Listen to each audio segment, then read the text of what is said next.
Hello అండి. మరొక మంచి కథతో మీ ముందుకొచ్చాను. ఈ వీడియో మొత్తం చూసి ఎలా ఉందో కామెంట్ చేయండి. ఈ వీడియోకి ఒక లైక్ చేయండి. సబ్స్క్రైబ్ చేసి బెల్ ఐకాన్ ఆన్ చేయండి. అప్పుడే కొత్త వీడియో పెట్టినా మీ దాకా వస్తుంది. 4 రోజుల నుంచి ఈ అడవిలోనే కాపురం.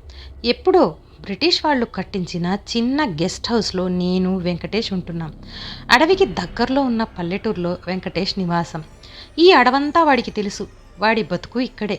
బహుశా చావు కూడా ఇక్కడేనేమో. 2-3 నెలలకోసారి నేనేదో ఒక అడవికి వెళ్ళి వారం 10 రోజులు ఉంటాను. లేదంటే నాకు ఊపిరాడదు. నగరం ఒక పిచ్చాసుపత్రిలాగా కనిపిస్తూ ఉంటుంది. అడవి ఒక చల్లని స్పర్శ. డబ్బున్న వాళ్ళని ప్రత్యేకంగా గౌరవించాలని అడవికి తెలీదు. అందరూ తన బిడ్డలే.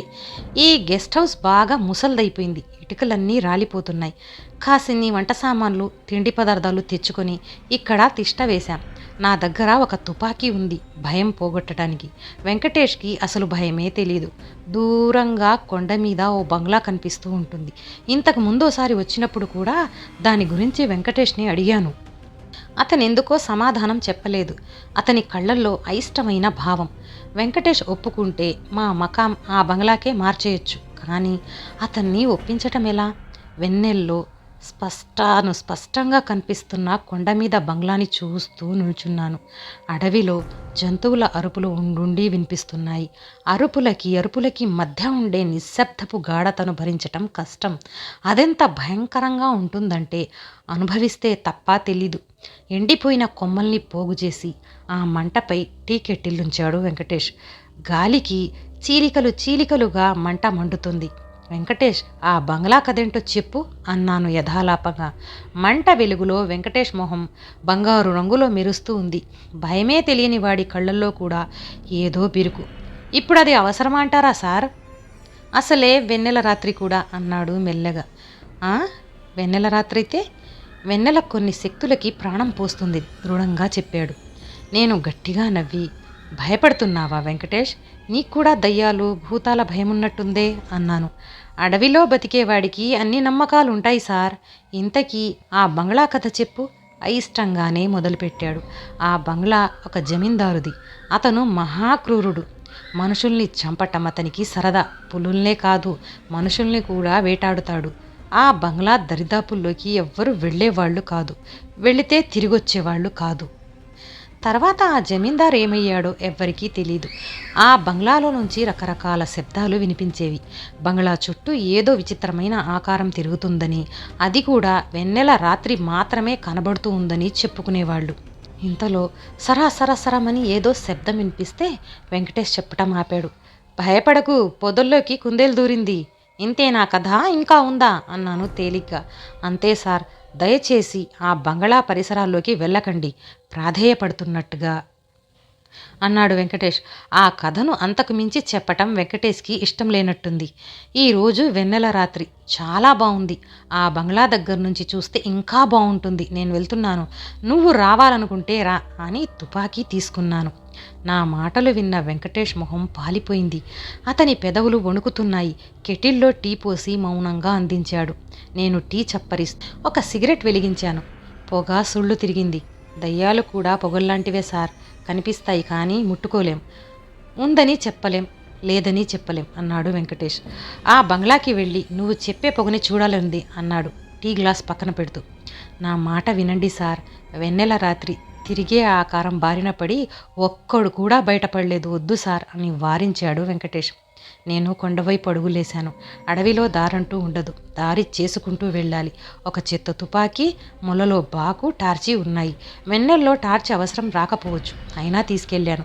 నేను కొంత దూరం వెళ్ళిన తర్వాత ఉండండి సార్, నేను వస్తాను. మిమ్మల్ని ఒంటరిగా పంపటం నాకు ఇష్టం లేదు అంటూ వెంకటేష్ వచ్చాడు.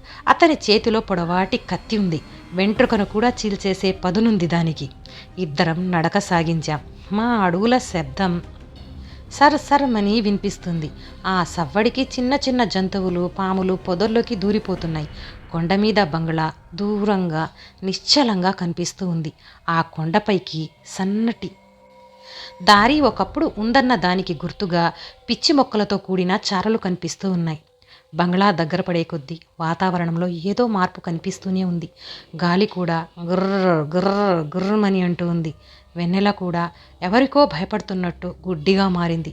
ఉన్నట్టుండి బంగ్లాలో ఏదో మెరుపు మెరిసింది. వెంకటేష్ భయంతో ఒక్క క్షణం ఆగాడు. సార్, బంగ్లాలో ఎవరో ఉన్నట్టున్నారు అన్నాడు. ఉంటే మరీ మంచిది, కాసేపు కాలక్షేపం అన్నాను నవ్వుతూ. ఇద్దరం మెల్లగా కొండకెక్కుతున్నాము.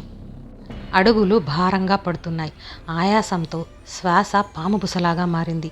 సార్, ఒక్క నిమిషం అని వెంకటేష్ నా చేయి పట్టుకుని ఆపాడు. ఏమిటన్నట్టు చూశాను. జాగ్రత్తగా వినండి అని తన శక్తులన్నీ చెవుల్లోకి కేంద్రీకరించాడు. దూరంగా గుర్రపు డెక్కల శబ్దం వినిపిస్తుంది. ఆ శబ్దం మరింత దగ్గరవుతుంది. భూమి గుండెల మీద మోదుతున్నట్టుంది ఆ సవ్వడి. సార్, పారిపోదాం పదండి అని నా చెయ్యి లాగాడు వెంకటేష్. ధైర్యంగా ఉండు, ఇక్కడి నుంచి పారిపోవటం కూడా ప్రమాదమే అంటూ కొండను ఎక్కసాగాను. వెంకటేష్ నా వెనక వస్తున్నాడు. కాసేపటికి వెంకటేష్ అడుగుల చెప్పుడు ఆగిపోయింది. వెంకటేష్ అని వెనుదిరిగాను. ఆశ్చర్యం, వెంకటేష్ కనిపించలేదు. భయపడి పారిపోయి ఉంటాడు. తుపాకీని గట్టిగా పట్టుకుని కొండనెక్కసాగాను. బంగ్లా కొద్ది దూరంలోనే ఉంది. అది వెన్నెల్లో శిథిల శిల్పంలా ఉంది. ఏదో శాపానికి గురై పాలిపోయి రక్తం లేనట్టుంది. బంగ్లా ముందు పెద్ద గేటు. ఆవరణలో 1-2 చెట్లున్నాయి. బంగళాని వెలిగిస్తున్నట్టు ఏదో మెరుపు మెరిసింది. ఆ మెరుపులో ఏదో ఆకారం కదిలినట్లనిపించింది. నాలో మెల్లగా ధైర్యం జారుతుంది. ఇంతలో పెద్ద కేక బంగ్లాలో నుంచి వినిపించింది. ఆ కేక వెంకటేష్ది. నా వెనకొస్తున్న వెంకటేష్ నాకంటే ముందుగా బంగ్లాలోకి ఎలా వెళ్ళాడు? ఆశ్చర్యమేసింది. బంగ్లా వైపు పరిగెత్తాను.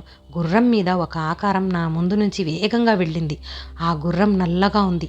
ఆకారం స్పష్టంగా ఉంది. అంత చలిగాలిలో కూడా నా నుదుటిపై చెమట పట్టింది. ఎవరది అని అరిచాను. ఆ ఆకారం తిరిగి చూసింది. గుర్రాన్ని వెనక్కి తిప్పింది. గుర్రపు అడుగులు నా గుండెల మీద పడుతున్నట్టుంది. కొంచెం దూరంలో ఆ ఆకారం గుర్రం దిగింది. ఎవరు నువ్వు అని టార్చిని వేశాను. టార్చి వెలుగు జారుతూ వెళ్ళి ఆ ఆకారంపై పడింది. నా గుండె ఒక్క క్షణం ఆగింది. ఆ దృశ్యం చూసి నాకు ఒళ్ళంతా చెమట పట్టింది. పెదవులు వణకసాగాయి. ఒంట్లోని రక్తమంతా ఎవరో లాగినట్టు, నవనాడులు స్తంభించినట్టు, కళ్ళు మూతలు పడుతున్నట్టు అనిపించింది. బలవంతంగా కళ్ళు తెరిచి చూశాను. ఆ ఆకారానికి తల లేదు. నా వైపే కదులుతుంది. కేవలం మొండెం మాత్రమే నా వైపు వస్తుంది.